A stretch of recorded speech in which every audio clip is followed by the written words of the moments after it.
दोस्तों, बॉलीवुड दिन भर के नए एपिसोड में आपका स्वागत है। और आपको तो खबरों के मुताबिक पता चल ही गया होगा कि मेरे साथ क्या क्या हुआ। मैं न्यू ईयर दुबई मनाने जा रहा था, लेकिन मुझे नहीं जाने दिया गया।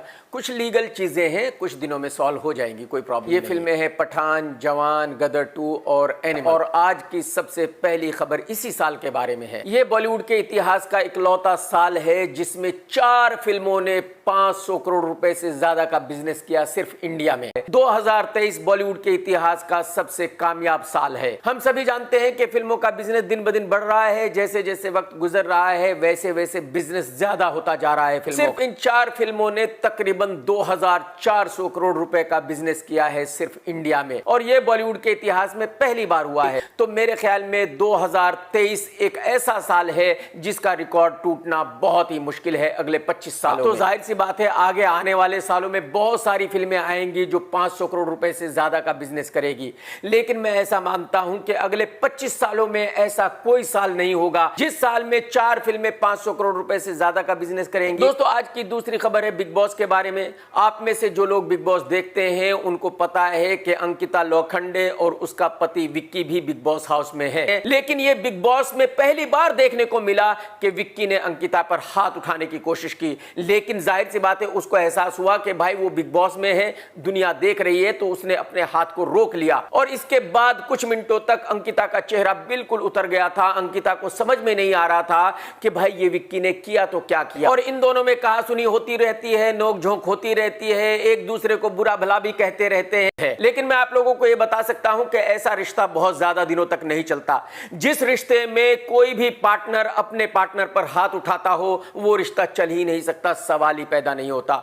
तो मैं ये गारंटी के साथ कह सकता हूं कि बिग बॉस से आने के बाद इन दोनों का डिवोर्स होना तो तय है, गारंटी है। कितने दिनों में होगा यही देखने वाली बात। लेकिन मैं ये नहीं मानता कि विक्की ने ये गलती फर्स्ट टाइम की है बिग बॉस हाउस में। मुझे ऐसा लगता है कि शायद विक्की अंकिता को मारता ही रहता है घर में, और ये मारपीट अंकिता और विक्की के लिए एक नॉर्मल चीज। आज की तीसरी खबर है फिल्म डंकी और सलार के बारे में। ये दोनों ही फिल्में तकरीबन 1 हफ्ते पहले रिलीज हुई थी, और इन दोनों का जो बिजनेस हुआ है उसको देखकर ऐसा लगता है कि ये दोनों ही फिल्में फ्लॉप हो गई हैं। आप में से बहुत लोग ये कह सकते हैं कि शाहरुख खान को इस फिल्म से कोई भी नुकसान नहीं हुआ है, शाहरुख खान को फायदा ही हुआ है। और उसकी वजह यह है कि फिल्म के फ्लॉप होने के बावजूद भी इस फिल्म की रिकवरी होगी तकरीबन 350 करोड़ रुपए, यानी कि शाहरुख खान को बहुत फायदा होगा। शाहरुख खान की फिल्म डंकी ने पहले वीक में बिजनेस किया है तकरीबन 155 करोड़ रुपए का, और यह बहुत बढ़िया बिजनेस नहीं है। इसका मतलब यह हुआ कि थिएटर से शाहरुख खान को आएंगे 100 करोड़ रुपए। शाहरुख खान की ओवरसीज मार्केट बहुत बड़ी है, और ओवरसीज से भी कम 75 करोड़ रुपए आएंगे, इससे कम तो आ ही नहीं सकते। और इस फिल्म के डिजिटल राइट्स यानी कि सैटेलाइट, म्यूजिक, ओटीटी राइट्स वगैरह वगैरह कम से कम 150 करोड़ रुपए में बिकेंगे। क्योंकि ये फिल्म बहुत महंगी फिल्म नहीं थी, ये फिल्म तकरीबन 100 करोड़ रुपए में ही बनी है। अब आप में से बहुत लोग ये पूछेंगे कि भाई इस फिल्म की रिकवरी 350 करोड़ रुपए कैसे हो सकती है। वो ऐसे हो सकती है कि जब इस फिल्म ने पहले वीक में बिजनेस किया है तकरीबन 155 करोड़ रुपए का, तो लाइफ टाइम बिजनेस होगा मिनिमम 225 करोड़ रुपए की। और क्योंकि शाहरुख खान की इससे पहली दोनों फिल्में 500 करोड़ रुपए से ज्यादा का बिजनेस कर चुकी है, तो अगर ये फिल्म 225 करोड़ रुपए का बिजनेस करती है तो इस फिल्म को हिट नहीं माना जा सकता। भले ही इस फिल्म से शाहरुख खान को प्रॉफिट हुआ हो, उसके बावजूद भी इस फिल्म को फ्लॉप माना जाएगा शाहरुख खान के स्टारडम की वजह। तो शाहरुख खान को इस फिल्म से फायदा ही फायदा है, लेकिन हां वो बात नहीं हुई जिसका इंतजार था। ऐसा माना जा रहा था कि भाई शाहरुख खान और राजकुमार हिरानी साथ में आ रहे हैं तो ये फिल्म 500 करोड़ रुपए से ज्यादा का बिजनेस करेगी, और जाहिर सी बात है ये फिल्म उतना बिजनेस नहीं करेगी। फिल्म सलार का जो भी बिजनेस दिया जा रहा है वो टोटली फेक है, झूठ है, बिल्कुल सरासर झूठ है। एक्चुअली इस फिल्म ने हिंदी में पहले वीक में बिजनेस किया है तकरीबन 80 करोड़ रुपए का, और इसका मतलब यह हुआ कि हिंदी में इस फिल्म का लाइफ टाइम बिजनेस 125 करोड़ रुपए से ज्यादा का नहीं हो सकता। आप सभी जानते हैं कि बाहुबली के बाद प्रभास की आज तक कोई भी फिल्म हिट नहीं हुई है, और सलार भी फ्लॉप हो गई है। साउथ में इस फिल्म ने क्या बिजनेस किया है क्या नहीं किया है मुझे इससे कोई लेना देना नहीं है। मैं सिर्फ और सिर्फ हिंदी का बिजनेस फॉलो करता हूं, और मैं आपको बताना चाहूंगा कि फिल्म सलार बहुत महंगी फिल्म है। इस फिल्म की लैंडिंग कॉस्ट तकरीबन 550 करोड़ रुपए है। तो अब आप अच्छी तरह समझ सकते हैं कि जो इस फिल्म के निर्माता हैं उनका लॉस होगा कम से कम कुछ नहीं तो 300-350 करोड़ रुपए। मैं आपको यह बता दूं कि प्रभास की जो लास्ट फिल्म आदि पुरुष आई थी उसने भी हिंदी में 125 करोड़ रुपए का ही बिजनेस किया था, और उस फिल्म को सुपर फ्लॉप माना गया था और ये फिल्म भी आदि पुरुष जितना ही बिजनेस करेगी, यानी कि ये फिल्म भी हिंदी में सुपर डुपर डिसास्टर है। आप सभी जानते हैं कि 2023 में एसआरके की 2 फिल्में पठान और जवान ने 500 करोड़ रुपए से ज्यादा का बिजनेस किया है। तो ये बिल्कुल क्लियर है, इसमें कोई डाउट ही नहीं है कि 2023 का शाहरुख खान बॉलीवुड का सबसे बड़ा सुपरस्टार है। आज की 5वीं खबर यह है कि 2023 में सबसे बड़ा बॉलीवुड का सुपरस्टार कौन है और किसका कैरियर इस साल में खत्म हो गया है। और बॉलीवुड का सेकंड नंबर का सुपरस्टार है रणबीर कपूर, जिसकी फिल्म एनिमल ने भी 500 करोड़ रुपए से ज्यादा का बिजनेस किया है। इन दोनों को फर्स्ट और सेकंड पर रखकर बाकी सभी एक्टरों को आप कहीं भी रख सकते हैं, मेरी नजर में बाकी सब बराबर हैं। तो सन्नी देओल को फर्स्ट सेकंड थर्ड पे कहीं भी नहीं रखा जा सकता। जब सन्नी देओल की अगली फिल्म रिलीज होगी तब डिसाइड होगा कि सन्नी कितना बड़ा सुपरस्टार है। आप में से बहुत लोग ये जरूर कहेंगे कि सन्नी देओल की फिल्म गदर 2 ने भी 500 करोड़ रुपए का बिजनेस किया है, लेकिन वो एक तुक्का है। उस फिल्म ने सन्नी देओल की वजह से 500 करोड़ रुपए का बिजनेस नहीं किया। हाँ, 2023 में एक और बहुत बड़ी बात जरूर हुई है कि अर्जुन कपूर का कैरियर पूरी तरह खत्म हो गया है, वरुण धवन का कैरियर पूरी तरह खत्म हो गया है। ये भी जानना पड़ेगा कि भाई 2023 की सबसे बड़ी बॉलीवुड एक्ट्रेस कौन है। तो इस सवाल का जवाब बहुत आसान है। साल 2023 में दीपिका बॉलीवुड की नंबर 1 एक्ट्रेस है और दीपिका की एक और बड़ी फिल्म जनवरी में रिलीज होने वाली है जिसका नाम है फाइटर। दीपिका फिल्म जवान में भी थी और दीपिका फिल्म पठान में भी थी और दोनों फिल्मों ने 500 करोड़ रुपए का बिजनेस किया था। मैं मानता हूं कि वो फिल्म फ्लॉप थी, लेकिन वो फिल्म 100 करोड़ रुपए क्लब की फिल्म है। दूसरे नंबर पर रही श्रद्धा कपूर, जिसकी फिल्म तू झूठी मैं मक्कार ने तकरीबन 125 करोड़ रुपए का बिजनेस किया। इस साल तीसरे नंबर की हीरोइन है पूजा हेगड़े, उसकी फिल्म ने भी तकरीबन उतना ही बिजनेस किया था जितना कि श्रद्धा कपूर की फिल्म ने बिजनेस किया था। तो यानी कि 2023 की टॉप 3 हीरोइंस है दीपिका, श्रद्धा, पूजा हेगड़े। आज की 7th खबर है अरबाज खान साहब के बारे में। अरबाज खान ने शोहरा खान से दूसरी शादी कर ली है और मेरी इन दोनों को बहुत बहुत शुभकामनाएं। आज की 8वीं खबर है फिल्म फाइटर के गाने के बारे में और अब यही इल्जाम लगा है म्यूजिक डायरेक्टर विशाल शेखर पर, जिनका फिल्म फाइटर का गाना शेर खुल गए रिलीज हुआ है। ये गाना बहुत बढ़िया नहीं है, बहुत ज्यादा अप्रिशिएट नहीं हुआ, लेकिन इस गाने पर चोरी का इल्जाम लग गया है। वैसे तो बॉलीवुड पर इल्जाम लगता ही रहता है कि भाई जो हमारे बॉलीवुड के म्यूजिक डायरेक्टर्स हैं वो ओरिजिनल गाने नहीं बनाते, वो कहीं ना कहीं से चुराते रहते हैं। लेकिन मैं ये कहूंगा कि एक्चुअली उसको चुराना नहीं कहा जा सकता, वो किसी ना किसी गाने से इंस्पायर होकर एक नया गाना बनाते हैं। कुछ लोगों का ऐसा कहना है कि बीटीएस का एक गाना है डायनामाइट और ये गाना उसी से कॉपी किया गया है, लेकिन मैं ऐसा मानता हूं कि शायद विशाल शेखर उस गाने से इंस्पायर हुए होंगे। आज की 9th खबर है फिल्म एनिमल के डायरेक्टर संदीप रेड्डी के भाई के बारे में। యూజువలీ ఈ డౌట్స్ ఎందుకున్నాయి అంటే బాలీవుడ్ లో they have a trend of doing corporate. इस भाई ने अपने एक इंटरव्यू में कहा है कि जो बॉलीवुड के प्रोड्यूसर्स हैं वो कॉर्पोरेट बुकिंग करते हैं, वो खुद ही टिकट्स खरीदते हैं अपनी फिल्मों के। तो अगर आप बॉलीवुड के निर्माताओं पर यह इल्जाम लगा रहे हैं कि वो अपनी फिल्मों के टिकट्स खुद खरीदते हैं तो ये बिल्कुल ही गलत है। मेरे ख्याल में ये इंटरव्यू देने से पहले आपने भूषण कुमार से पूछना चाहिए था कि क्या कभी उन्होंने किसी फिल्म के खुद टिकट्स खरीदे हैं, लेकिन इन्होंने फिल्म एनिमल्स के लिए ऐसा कुछ नहीं किया, खुद टिकट्स नहीं खरीदे।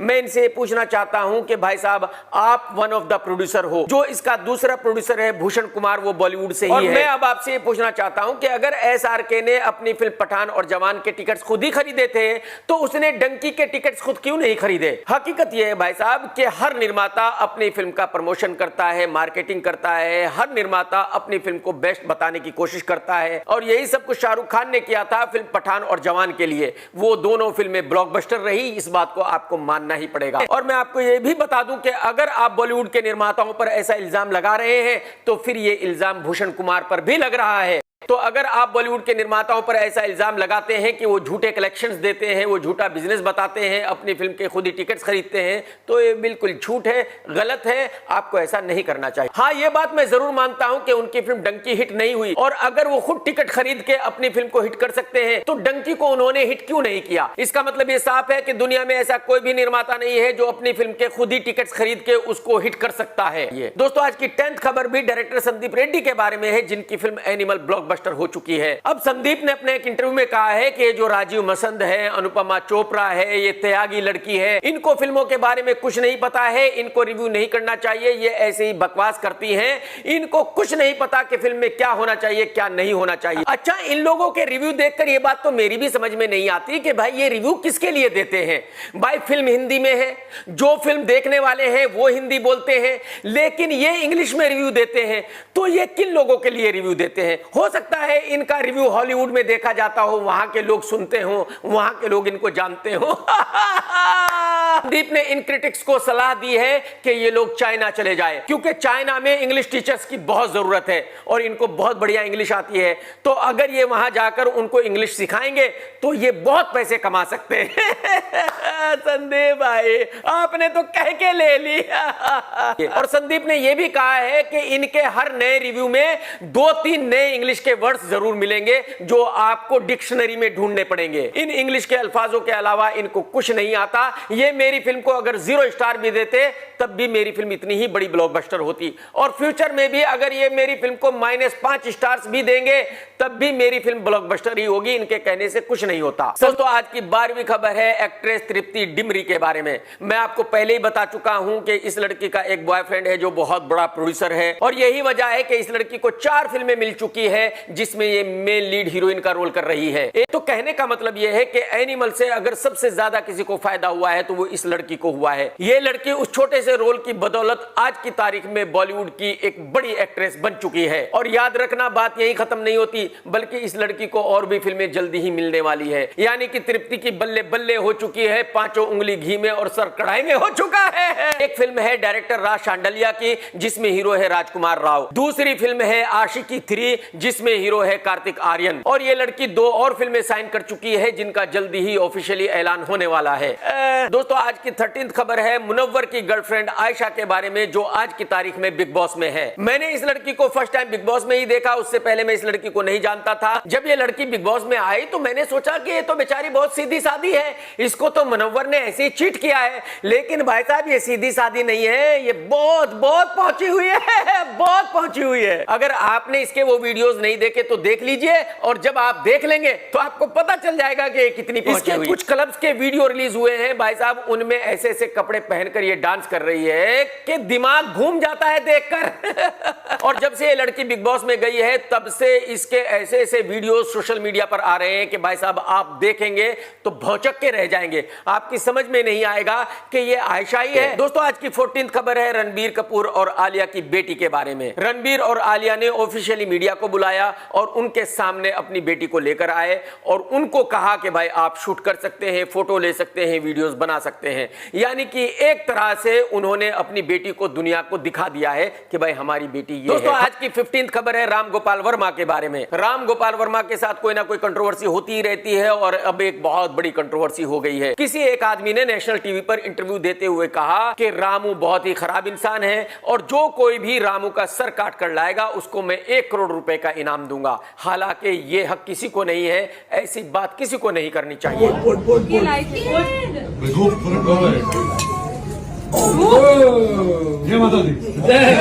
दोस्तों आज की 16th खबर भी रणबीर कपूर के बारे में है जो एक मुसीबत में फंस गए हैं। कुछ दिनों पहले रणबीर कपूर अपनी फैमिली के साथ केक काट रहे थे। पहले केक पर शराब डाली गई और फिर केक में आग लगाई गई और आग लगने के बाद रणबीर कपूर ने कहा जय माता दी और इसी के साथ सभी परिवार के लोगों ने भी कहा जय माता दी। इसके बाद ये वीडियो वायरल हो गया और अब इसी वीडियो पर कंट्रोवर्सी हो गई है। कुछ लोगों ने कहा है कि रणबीर कपूर ने ऐसा करके हिंदू धर्म का अपमान किया है और उन लोगों ने रणबीर कपूर और उनकी फैमिली मेंबर्स के खिलाफ कंप्लेन की है ऑफिशियल। पुराने जमाने की एक्ट्रेस ईशा कोप्पिकर के बारे में। जब कभी राम गोपाल वर्मा ने फिल्म कंपनी बनाई थी उस वक्त ईशा कोप्पिकर बहुत ही फेमस हुआ करती थी और इसके बाद उन्होंने शादी कर ली थी। अब 14 साल के बाद ईशा ने डिवोर्स ले लिया। जब ओरी किसी मीडिया वाले को एक इंटरव्यू दे रहा था तो उसने ओरी से पूछा कि वो ऐसी कौन सी एक्ट्रेस है जिसने आपके साथ अच्छे से बिहेव ना किया हो। ओरी ने बताया कि वो श्रुति हासन है। एक जगह पार्टी में मैं उसको मिला और वो पता नहीं कैसे बिहेव कर रही थी, मेरी समझ में नहीं आया कि उसने ऐसा क्यों किया।